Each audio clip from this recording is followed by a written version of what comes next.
Alam niyo mga kabady, nagbabasa ako ng comments sa Facebook, sa YouTube. Iisa lang ang mga sinasabi ng mga anti-kalingap, no? Isa lang mga sinasabi nila na kung saan, sa mga napopost natin, sinasabi nila na bawal i-post yung bata.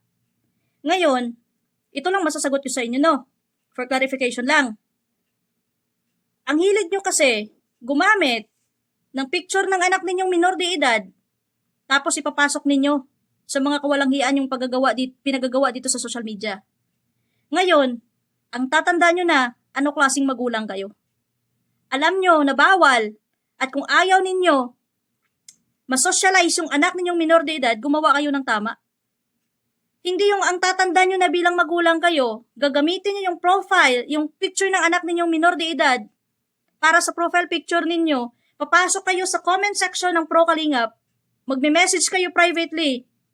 Ngayon, kapag sinagot kayo at inattach yung comment na yun or ang message ninyo, ang ibabato ninyo kakasuhan. Kakasuhan dahil sinama yung bata sa post. Bakit sinama yung bata sa content? Ganito kasi yun mga kabady, no? Bago kayo magbitaw ng kaso-kaso sa taong nag-post, alamin nyo muna kung ano yung maging proseso. Ganito kasi yun mga kabady. Ang mga magulang, sila ang pumuprotekta sa mga anak nila, lalo na't minor de edad, na hindi ma-expose sa social media. Ngayon, kung hindi ka ba naman buang klaseng magulang ka, ang tanda mo na, alam mo naman na bawal dito yung bata, bakit ginamit mo pa pang profile picture yung picture ng anak mo? At ang masaklap dyan, profile picture. Kung saan ka man magpunta, bit-bit mo ang pagmumukha ng anak mo. Ikaw mismong magulang ka ang nag-i-expose dito sa social media. Ngayon, kung kakaso kayo dahil nasama yung post ng anak ninyo, ang tanong, kapag nasa barangay na kayo o nasa abogado na kayo, sino ang may gawa ng account na to? Ang nanay. Sino ang nag-comment or sino nag-message sa account na to na may mukha ng bata? Ang nanay. Sino ang nag-comment ng hindi maganda kaya na-post kayo ng tao? Sino ang mabipananagutan? Ang nanay. So ngayon, kung kakaso kayo sa mga taong nakapag-post dahil sa pinagagawa niyong magulang kayo, sino ang may malaking pananagutan? May pananagutan man yung nag-post na yon, pero kayang depensahan yan dahil sa pinagagawa niyong kababuyan na pati yung picture ng anak niyo kinakaladkad niyo dito sa social media para ma-expose. Ngayon, explain ko lang din sa inyo yung part ko mga kabady kasi maraming nagsasabi sa akin bakit pa sinama yung picture ng bata, ganito, ganyan. Ganito kasi yun. Yung mga post ko is nasama yung profile picture ng bata na kung saan hindi naman naka-autofocus siya. Oo, doon na tayo, may pananagutan ako na naka-post siya. Pero, ang mga caption ko doon, hindi naman personal attack sa bata. Dahil ang gumamit mismo doon ay yung nanay. Pag nagkaso kayo, iimbestigahan pa naman yan eh. Hindi porket pinost yung anak mo, magpa-file ka ng kaso, kakasuhan agad. Hindi pa, marami pang investigasyon yan. Marami pang pag-check yan. Titingnan pa yan kung bakit ka nagreklamo, kung bakit ka nagkaso, na pinost yung anak mo, hindi naman agad-agad yan, kaso agad. Imbestigahan pa yan. Ano yung konteksto doon? Bakit na-post yung anak mo? Anong dahilan? Bakit na-post yung anak mo? Ano yung meron sa loob ng content na yun kung bakit na-post yung anak mo at bakit ka nagkaso? Ngayon, yung mga content ko or may na-post ako na kasama yung bata, ang konteksto doon sa content ko is about sa magulang, hindi personal attack sa bata na para balahurain ko yung bata, para makasuhan ako. Kanino yung may malaking pananagutan? Ikaw na magulang ka, ikaw ang nakakaalam para sa safety ng anak mo. Pero ikaw mismong magulang ka, gagawa ka ng account, matanda ka na, gagamitin mo yung profile picture mo, yung anak mo na minor de edad, tapos ipapasok mo sa mga issue kapag sinagot kayo, nakaso kayo. Ngayon, kaya ko yan pinopost para isa lang patunay na yung mga content ko, hindi gawa-gawa ko lang yan. Yan ay ginagawa kong basihan na kung saan minor de edad yung anak niya nila, bakit nila ginagamit sa katangahan nila dito sa social media? Sige nga. Madali lang sabihin, madali lang banggitin na magkaso kayo, pero hindi nyo alam kung ano yung proseso. Sabihin natin may pananagutan ako na nag-post ako. Pero dahil sa pinagagawa ng magulang na yan at minor de edad pa yung bata, pwede kong depensahan yan kasi magulang ka eh. Bakit mo ginamit yung account ng anak mo? Bakit mo ginamit yung profile picture ng anak mo para lang ganito, ganyan? Kasi kung mga profile picture yung mga bata, kung hindi kayo nagko-comment again sa tao at hindi kayo nagko-komento ng hindi maganda, hindi naman i-expose yan.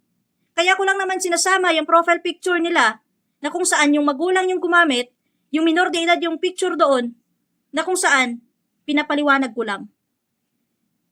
Ang punto ko lang doon is doon sa magulang at hindi involved ang bata. So ngayon, bakit kasi ang tatanda nyo na, ginagamit nyo pa yung picture ng anak nyong mga minor de edad?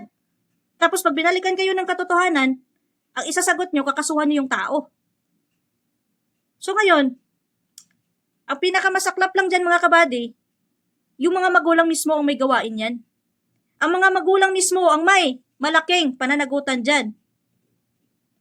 Kasi sa totoo lang, kahit saang abogado dalhin yan, kikwestiyonin yan bakit siya pinost, ano yung topic doon, bakit pinost yung anak mo. Ngayon, kapag naimbestigahan yan, makita na para naman sa magulang, sino yung lugi sa amin? Sige nga. So kung ganyan yung laro ninyo, mga anti-kalingap, na kung saan ang tatandaan nyo na, gagamitin nyo yung profile picture nyo, yung picture ng bata na minor de edad, baka pwede naman gagamitin ako ng picture ng bata, pamangkin ko o pwede kong gamitin yung profile picture na kapag inatake nyo din ako, na kapag binash nyo din ako, kakasuhan ko din kayo. Kasi yan yung gawain nyo Playing safe kayo. Kaya yan yung mga taktika ninyo para lang makapagpamera kayo sa mga taong against sa inyo. Yan yung mga laro ng mga taong mga bugok ang pag-iisip. Pero kung nasa tamang pag-iisip ng magulang ka, kung ayaw mong ilagay yung mukha mo dyan sa profile picture mo, marami namang mga picture dyan sa Google na pwede mo i-search, pwede mong kunin at pwedeng yan ang ilagay mo sa profile picture mo. Pero yung gagamitin mo yung picture ng anak mo, tapos ipapasok mo sa mga walang kahingyaan mo, tapos pag sinagot kayo, babalikan nyo yung taong nag-post kung bakit kayo na-post, nakakasuhan nyo na lang. Mag-isip kayo, magulang kayo, isipin nyo yung kapakanan at safety ng anak ninyo. Magpakananay kayo sa mga anak ninyo. Hindi yung kayo yung magulang, kayo pa mismo ang gumagawa sa katarantaduhan dito sa social media. Sa inyong pananagutan yan. Kasi hindi naman mapopost yung mga picture ng mga anak nyo kung kayo mismo mga magulang kayo, hindi nyo ginamit yan sa hindi naman maganda na tapos kakaso-kaso kayo. Kahit saang abogado nyo padalhin yan, sinasabi ko sa inyo. Makasuhan nyo man yung taong nag-post, pero mas matindi ang balik sa inyo ng makakasuhan ninyo. Yan yung sinasabi na magkakaso ka sa isang tao, pero pag nandyan na kayo sa exciting part, mas makakasuhan ka pa pala ng nakasuhan mo. Bakit kasi ginagamit yung mukha ng anak nyo?